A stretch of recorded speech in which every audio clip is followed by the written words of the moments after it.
Hello, everybody, and welcome to another episode of Dental Disruptors podcast. My name is Jake Larson, your host. I'm here with my co-host, Clint Berry, and we have a very special guest with us today, Charles Moser. We just getting to know each other before this call, and I am super excited to dive into this topic. He has tons of experience, tons of great information to share, so we're excited to jump into this episode. So thank you for joining us, Charles. Looking forward to this one. Yeah, Jake, Clint, same here, man. I am super excited about what you've got prepared for today. So today's topic is on leadership, that how leadership is the multiplier and why DSOs and also some of our audience are tech startups, because a lot of this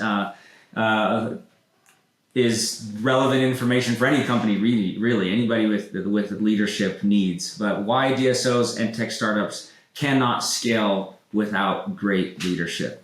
So let me just give you a quick intro to Charles before we get started. Charles actually started in he practiced dentistry, had his own, I think he had 3 locations at the time, and through a bunch of events, we'll let Charles, he can dive in and share what he would like to that. But now he, after working for the DEO, working for DSO that sold to private equity, scaled, I think it got as big as 100 through different acquisitions that happened. So tons of experience there, and now does a lot of consulting, speaking engagements on leadership and all sorts of things in DSOs. Charles,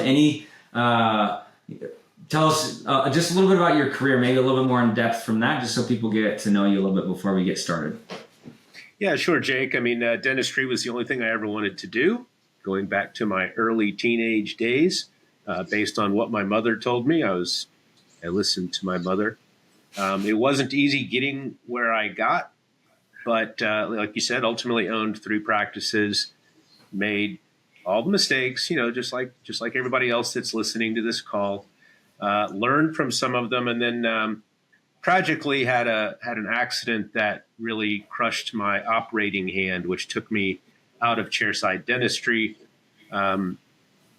It wasn't the worst thing that could happen, but what I like to say is that the girl broke up with me. I didn't break up with the girl. So, it hurts a little bit. But I had the good fortune, like you said, I joined an emerging group here in Houston, Texas that scaled tremendously. We went through 3 different exits, which is extremely rare, to be a part of. Worked for the DEO, which was an amazing experience. Became an executive business coach, John Maxwell program. Opened my own coaching company with Tariq Ali, my partner. And now I'm actually the National Dental Director for Liberty Dental Plan, which is a separate podcast, of course. But I love the topic. I love the topic of leadership. And again, I think this will be a different conversation if maybe people have heard me speak before, because you guys have really arranged some really tremendous questions. So really grateful to be here. Yeah. Well, thank you, Charles. So tell us, let's dive in. Tell us a little bit about that mindset shift that had to happen. I mean, going from running your own practices, you put so much blood, sweat, tears into getting to that point. And then I imagine that the mindset just had to shift in a different way to go from clinician to a leader of leaders. Yeah. So again, like I said, this is such a great question. I get questions all the time about, what characteristics and what traits are a great leader. But the mindset shift question is a question that really fascinated me. And I spent a fair amount of time thinking about this, because as a clinician, you do need to be a leader. There's no doubt about it. Not everybody is, but it's better off if you are a leader, even if you're, chairside as a clinical dentist. But as a clinical dentist, it's all about your skill set, right? It's all about your ability to quote unquote fix teeth. And that kind of thing is a pretty lonely feeling at the chair, right? It's the dentist. Your support system, which is your dental assistants and your hygienists and your admin team, they're amazing people, but they have no skin in the game. the results are based on your clinical skills, right? So the mindset shift, which again is such an amazing question, is you have to go from being that solo individual as a clinical leader to a collaborator. So the mindset shift goes from solo to collaboration. That is not easy because we have been trained as clinical dentists to it's us, it's us, it's us, it's us. And now we have to go to this situation where we have to allow everyone to take ownership of the outcome as a collaborative group. So even more so, we now have to empower others and allow them to take a risk that we may not want them to take or may not suggest that we wouldn't take that risk, right, as the clinicians. But we have to give them that ability to take that risk, to look under the rock, to kick the tire that we might not do. And when we do that, then the ultimate outcome is always better. So as a lifetime as a clinician, where the weight is on our shoulders, it's a very different place and can be a very difficult transition to a pure collaborative type of mindset. Clinicians want to hold on. And they'll say things, clinicians are like this, I've listened, and now we're going to do it my way. and that mindset has to let go.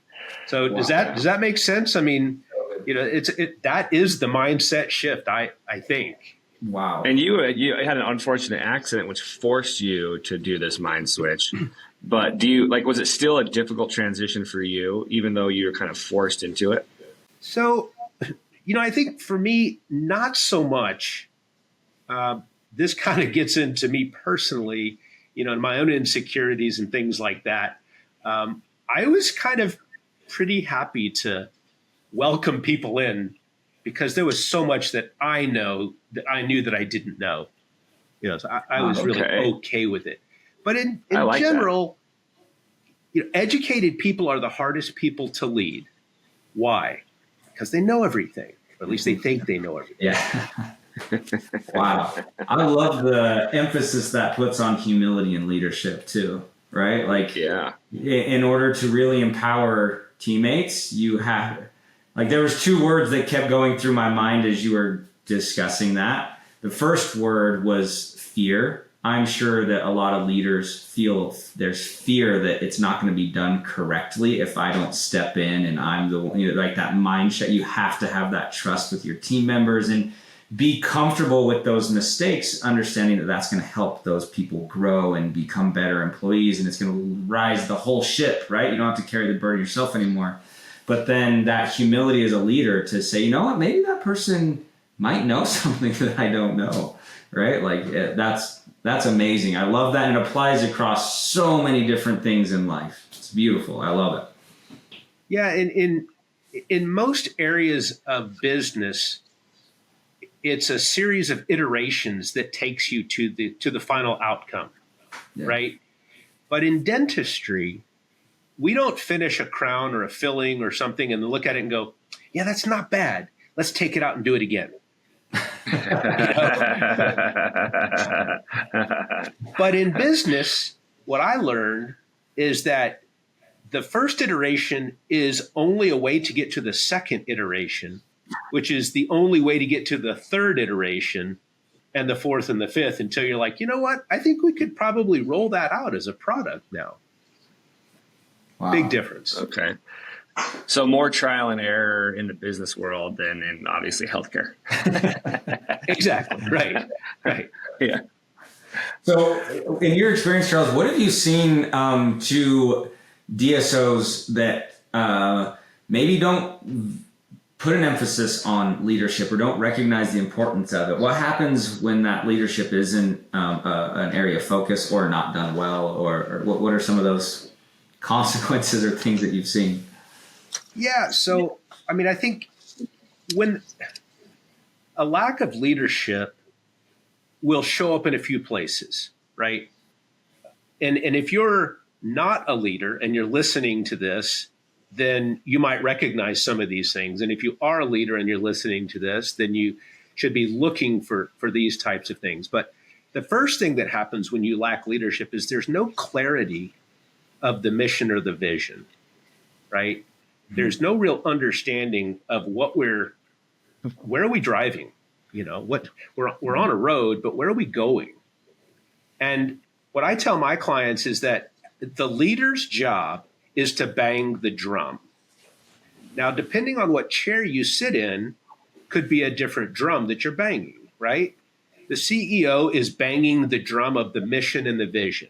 And if you're a dentist, then that vision and that mission is get people healthy, get people to smile, restore them back to function, right? And that's the drum that you bang every day. But if you're a lead dental assistant, you're banging a different drum. That drum is be prepared, be a step ahead of the clinician that you're working with, be ready with the supplies, understand what's needed.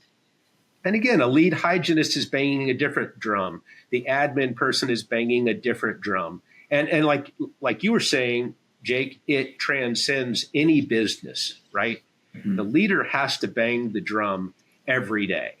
Mm-hmm. And if you don't bang that drum, then what happens is people, again, they don't know why they're there. Okay. So there's a lack of clarity. The other things that will show up when there's either no leadership or poor leadership is there'll be this deflection of responsibility type of thing that goes on, right? Mm-hmm. You know, well, I didn't do it, but it wasn't my job, or that happened before I was even born, type of things. You know, there's a lack of accountability. Okay. The other thing that will happen is people will avoid conflict. You surround yourself with people that are yes people, right? And because nobody wants to challenge the leader or the owner or the business owner type of thing. And then you mentioned the key word, actually, Jake, just a little bit earlier, is what really starts to happen is you have no trust. Mm-hmm. When you lack leadership, there is no trust. Now, people will work for you, but they won't go to war for you. When you have great leadership, people will go to war for you, or they will be poor for you. That's what I kind of like to say. You know, it's like when you think of Braveheart, you know, 70% of you will die, but better to die than be led by them. You know, I was like, well, I don't know. but a great leader gets people to go to war for them. So those are the things that'll kind of show be a lack of vision, lack of accountability, lack of trust, lack of responsibility. Those are the things that if you're looking at your business right now and some of those things are ringing your bell, it's probably a leadership issue. I like the trust element. The way we worded it, so at Weave, culture was something that was so important to us. And so that's one of the reasons why you stuck out to Jake is like, oh, we align on a lot of this stuff. You mentioned like, hey, no one will challenge the leader, partly because there's no trust. The way we worded it at Weave that we stole from Amy Edmondson was there was a lack of safety. No one felt safe if you're a bad leader, no one will feel safe to come bring you bad news. Right. And so if you don't feel safe in the organization, they definitely aren't going to take extra responsibility if they feel like they're sticking their neck out only to get punished if something goes wrong. And so if you're not safe to take those risks, then it just hurts the whole organization. So I love what you're saying. I think it's great. Trust is a must.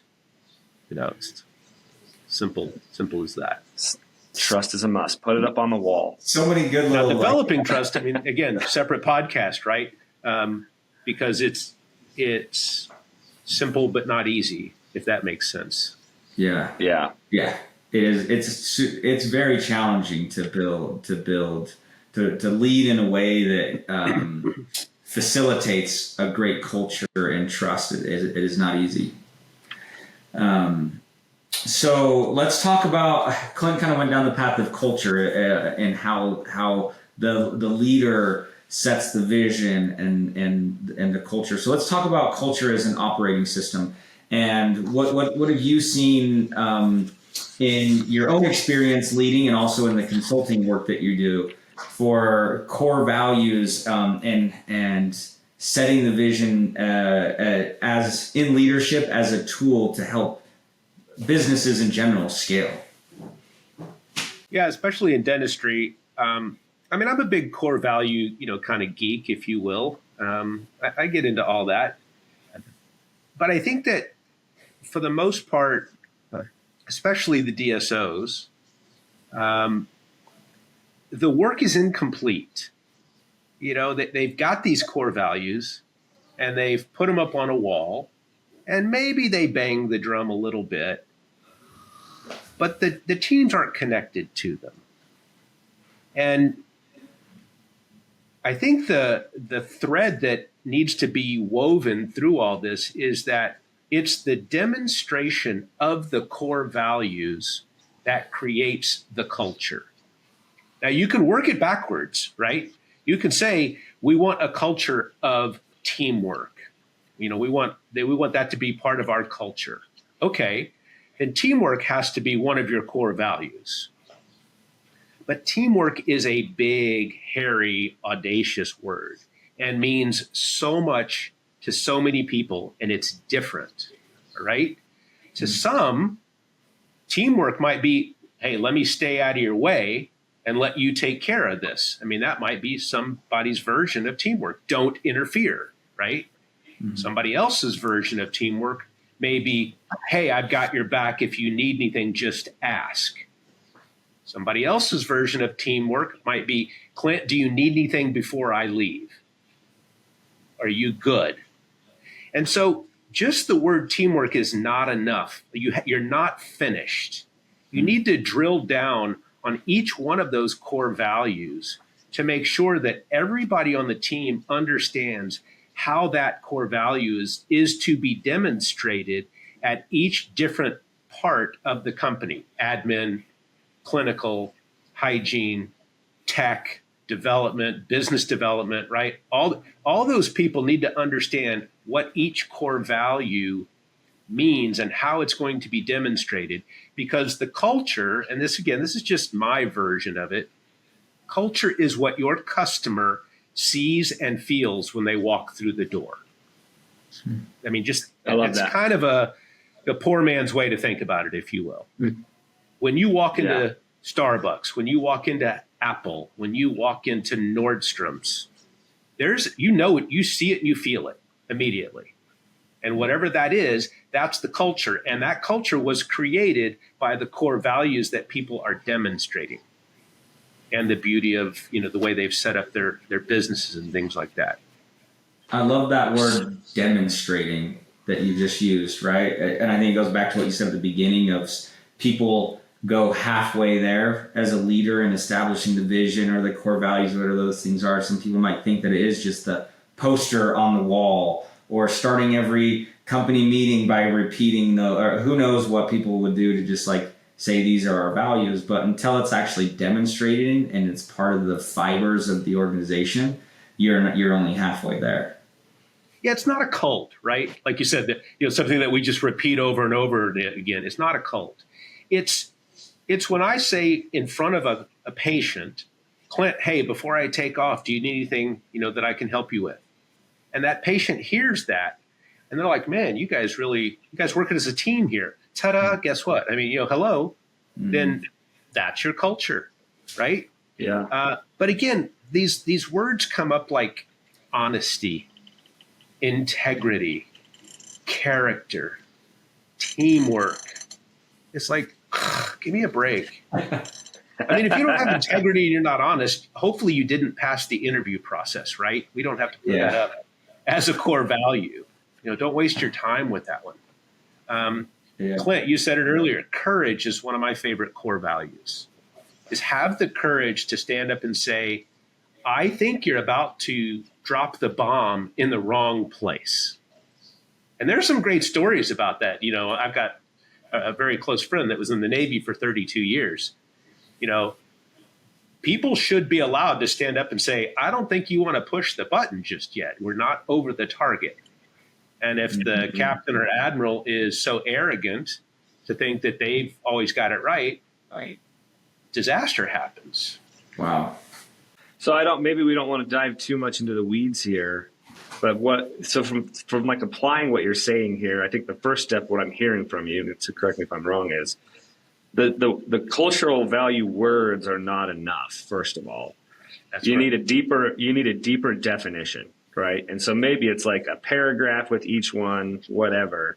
But then it's, how do you get your team to demonstrate the values more? Is it like, do you highlight when people do something that exemplifies the culture? So you're showing like you're rewarding behavior and saying, hey, this is part of who we are. Like, look at this great example. Like, do you have any like practical application on how to make it more demonstratable, how to take the values and actually make them part of the culture? So I'll give you 2 hacks on that one. These are write down moments for people if they're listening. So the first one is you can gamify this, okay? So you can create a whiteboard or some sort of scoreboard in the break room, okay?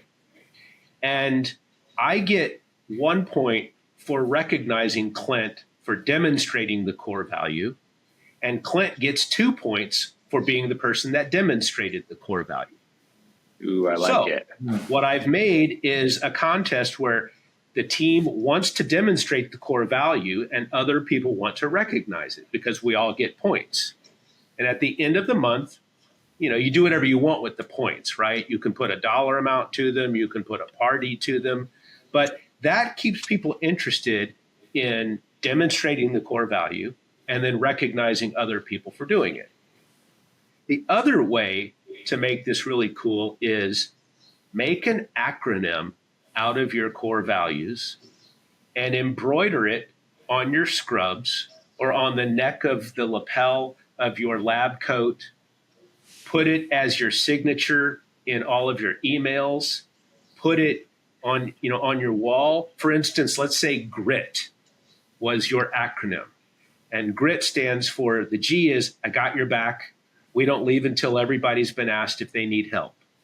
The R is respect. We respect everyone and everything. The I is integrity, but integrity means complete, finished, and whole. And we ask ourselves the question every day, is it done? Okay. But we don't leave things undone. And then the T is trust. And you said it earlier. Do we have a safe environment for people to push back, give us feedback? It's in everyone's best interest. Do we give people the benefit of the doubt? We don't gossip. And if we hear gossip, we give people the benefit of the doubt that Jake would never say anything like that. I know Jake, so we don't just buy into that gossip, right? So now you've got grit everywhere, right? And your patients walk in and they say, what is grit on your scrubs? Now you're talking about something really interesting to the patient. Not about their vacation, not about their dog, not about the sunrise. You're talking about the core values of your office. Do you think that has an impact in your ability to sell treatment? Hell yes. I love this so much. Hell yes, right? So people tell me, oh, we can't sell treatment. People won't buy that. Nobody has any money. Yeah, they do, because they walked in with a $3,000 handbag, driving a $70,000 car. People buy things that they value from people that they know, like, and trust. Mm-hmm. Yeah. When you're talking about your core values, man, you're at your essence. I could sell ice to an Eskimo. This is awesome. This is like great. We got to make a snippet out of that one, Jake. I mean, no one should have like cookie cutter cultural values, but you have to start somewhere. And so for teams out there that are like, okay, we haven't established our values, you just got 4 core values with a great acronym to start with. So it's always a good. When we started at we created our developer cultures. We took them from SendGrid, is an email software company, and they had the 4 H's, which were hungry, happy, honest, and I can't remember the 4th one anymore. But and then we dove down on each of them, and I thought, hey, this is a great way. It's an easy way to remember it, and so we started with those, and then we altered them from there as we went. This is a great starting point for any like emerging DSO that's trying to figure out their cultural values. I love it. You just gave everyone a free cultural values. Great. I was going to say, Clint, guess how much that costs to do that? How much? 0. Yeah. Oh yeah, to implement? Yeah, nothing. Yeah. You have to pay for To the sit down vinyl and that have you a put on great the discussion with your team and talk about these things. And then, I mean, maybe the embroidery costs a little something, you know? wall. Yeah. But, oh my God. I'll And, share. and I'll give you another, no one does it. It's one of the best hacks I've ever come up with. And no one, well, I do have a few teams that have done it, and they've been very successful with it. Yeah. I love That's awesome. And a couple things to go along with that. Coming kind of circling back to our topic on leadership. Like, it is the leader's job to step up and put these things in place and be creative to find ways that it becomes a part of the fibers of the organization and how it works. I think that's something that Clint and his co-founders at Weave did a really good job of. There were some iterations of what those values were, but I think that in our heyday at Weave, the people that were there, every one of them could tell you what the values were. They gave a mascot to every value, right? So we had like a sloth, a monkey, and a bear that went with them, and they had. It was a gorilla, Jake. The development team was not a monkey. It was a gorilla. I'm sorry. And so there was mascots to them. And even going to trade shows, one of them was a sloth, and it was for the word caring. And if you went to dental trade shows, we've actually had a real live sloth that they had in their booth that people could come and hold eventually. And we had the CEO dressed up as like their Halloween costumes were those characters in, do you remember that, Clint? Yeah, They were astronauts of those. So I love the creativity that you talked about in a dental practice of like, put it on your scrubs, gamify it, find these ways that people rally around those values. And that is the role of the leader, is to establish those. That's the beat of the drum that you're talking about that gets all the drum beats harmonizing together and working as a group. Super powerful. I know that you say that's not cheap. Oh, there you go. Clint's got it. I just want to show. This is one of the murals that was on the wall for the 3 core values of Weave. I had to just share it. Love it. Yeah, that's totally a grill. I don't know how I mistaken that. But anyways, super good, like super valuable. People would pay thousands of dollars for consulting for what you just did. So, yep. That's when you're like, how much does it cost? I'm like, I don't know. How much you charge, Charles? You're like, oh, no, it costs nothing to implement. I'm like, oh, I see what you're saying. Super. I love it. So let's, I know we're already 30 minutes into this. Charles has been super generous with his time. So let's do just final takeaways. Charles, what would be your core message to these emerging DSOs and these leaders that are in that mindset shift, right? They're trying to go from hands-on clinician who's carrying all the weight, so to speak. Now they need to empower teams and really step into more of that leadership role. What are some final thoughts that you would share with people in those situations, and even large DSOs that maybe haven't put enough thought into this? What are those final thoughts that you'd share with people?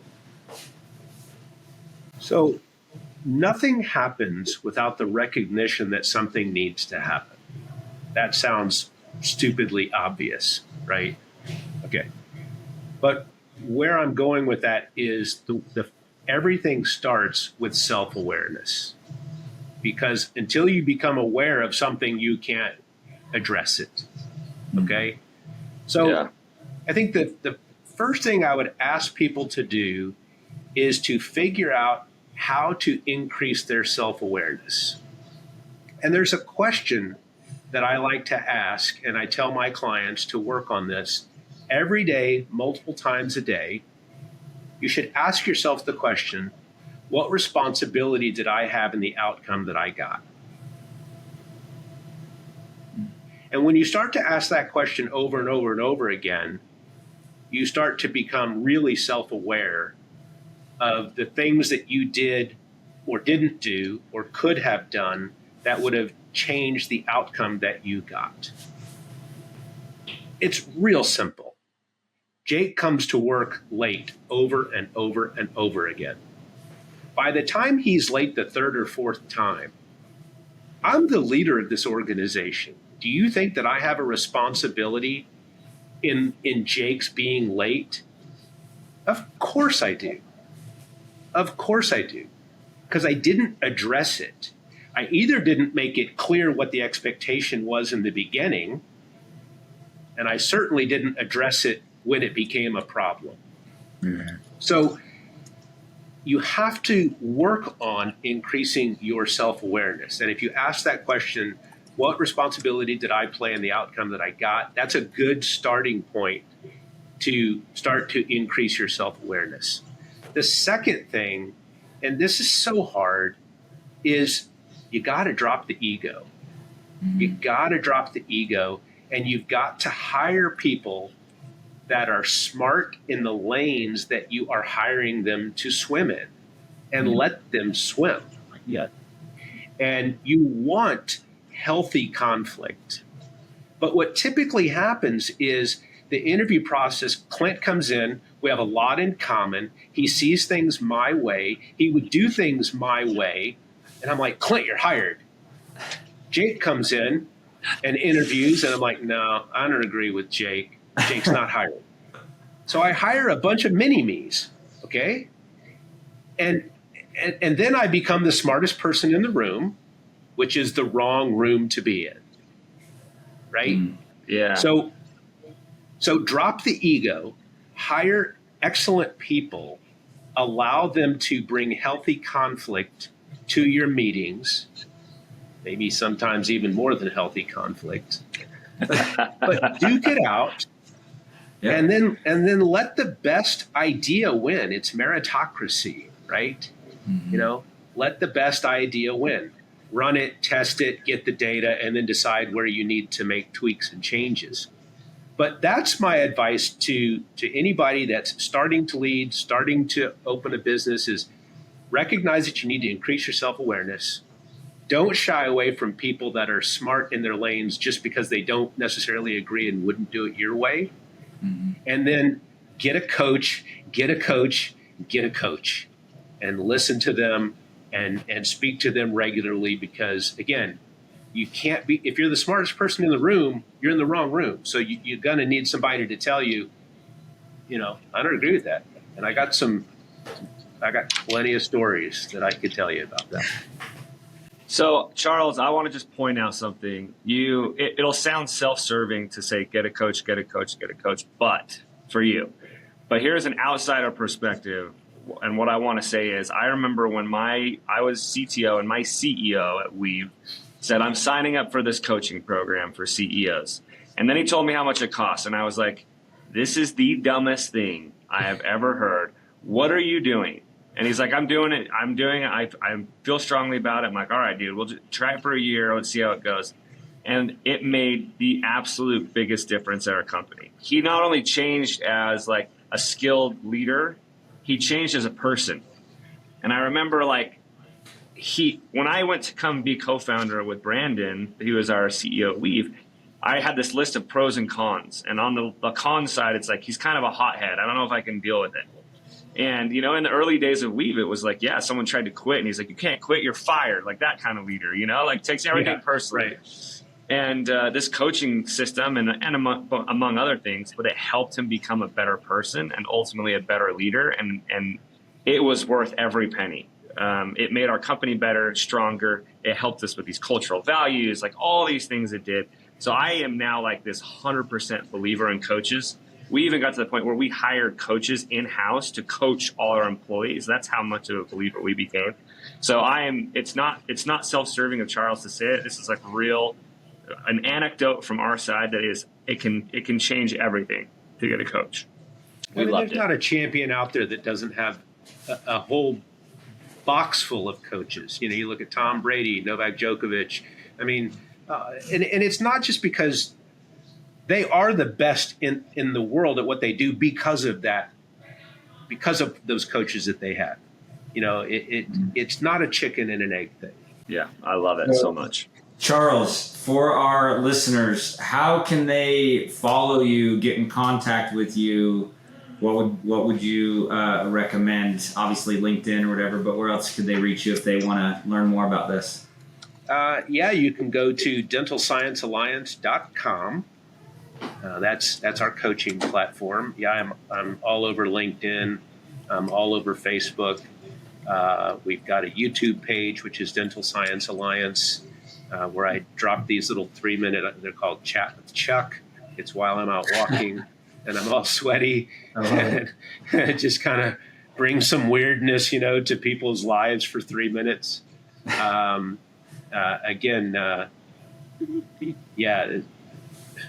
Charles Moser at dentalsciencealliance.com is my email address, but you can find me anywhere, and I'm happy to help. I am absolutely here to do what I can to make people's lives a little bit more profitable and a little less stressful. It's a great combination. Well, thank you so much, Charles, for being with us. This is even better than what I had hoped. Really love it. And I hope people, especially leaders in that emerging DSO space and the large DSOs, right?